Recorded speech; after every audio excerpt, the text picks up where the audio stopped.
Thank you. Maybe I'm using the mixed bahasa. Yep. Iya. This is very interesting about the topic ya. I'm having experience in hospital. It's like as a IT, I have company in IT company gitu ya.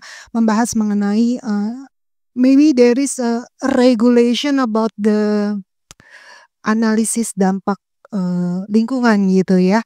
Karena apakah ada regulasi terbaru yang ada dari pemerintah ya, yang saya baca terakhir adalah tahun 2021 about analisis dampak lingkungan gitu ya. Karena ada kemungkinan beberapa company harus memiliki suatu regulasi sistem terkait dengan analisis dampak lingkungan karena itu bisa mungkin transisi energi yang bisa terkait dengan keadilan, keamanan, kesehatan buat lingkungan hidup. Itu saja sih. Thank you for this time. All right, thank you very much. Regulation part, I think we do not have new regulation in regard to AMDAL or the environmental consequences for companies assessment, right? I mean, AMDAL is basically company assessment.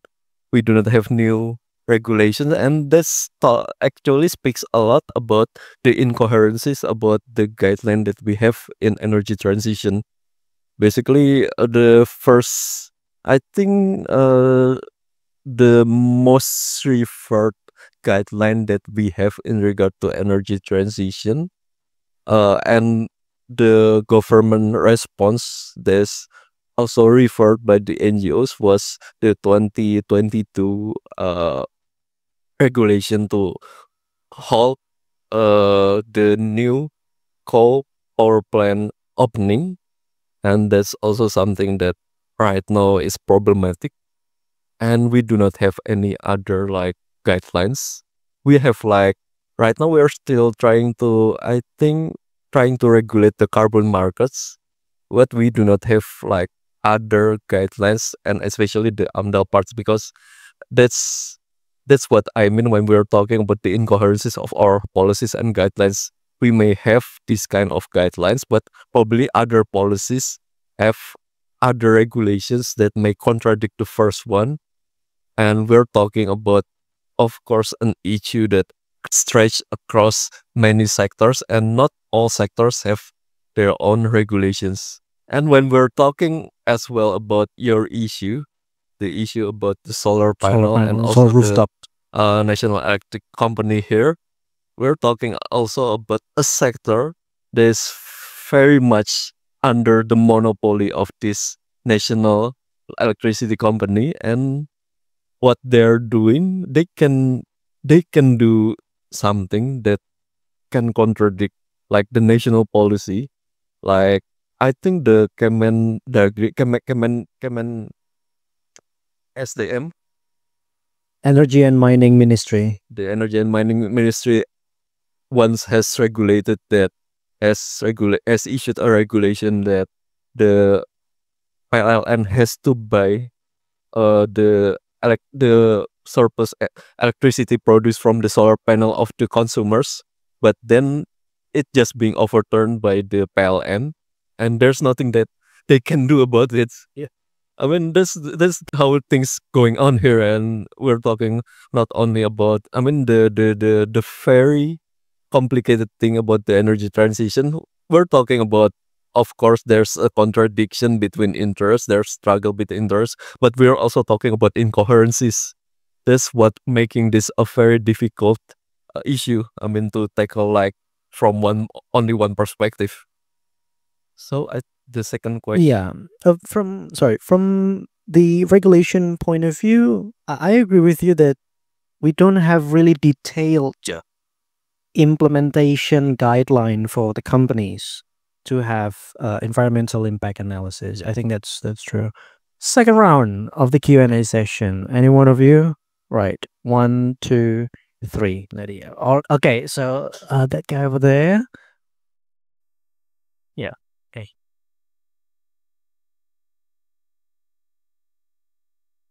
Halo, selamat sore kepada saya mau bertanya pada Mas Gerianto. Saya mau bertanya bagaimanakah pengaruh pengaruh investasi energi, misalkan energi fosil ini terhadap pengaruh, terhadap otonomi daerah seperti apa pengaruhnya? Dan kenapa, daerah-daerah yang terkaya itu tidak mendapatkan, PAD yang cukup gede, malahan disunat gitu, kenapa? Itu dah. So the first question talks about the role of investment of fossils energy towards provinces and cities in Indonesia. I think I have one colleague from Kalimantan. He said that we have so many mining coals, right? And people there are quite wealthy.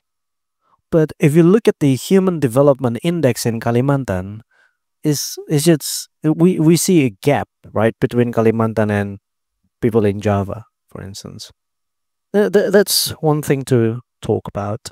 So, would you answer this first question, or Yeah, I mean, we were addressing the issue of the local government involvement in regard to the energy issue, and of course also when we're talking energy issue, it also involves mining concession issue.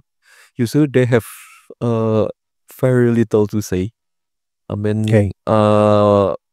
even from some colleagues, I heard that the understanding about energy transition, about the terms, about the technicalities, about the externalities, it's somewhat very low among the local government officials.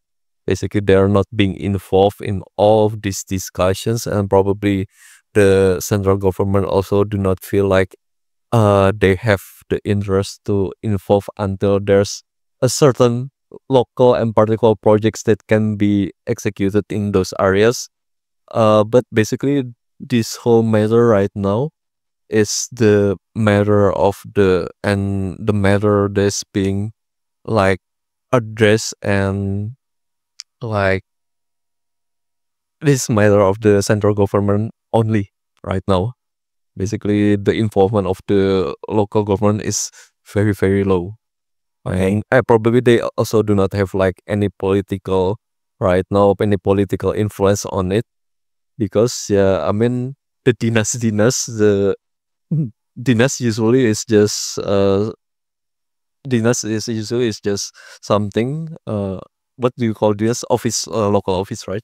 Local office or agencies. Yeah, local office agencies. Basically they're just like executing or doing something that the central ministry asking them to or giving them permission to.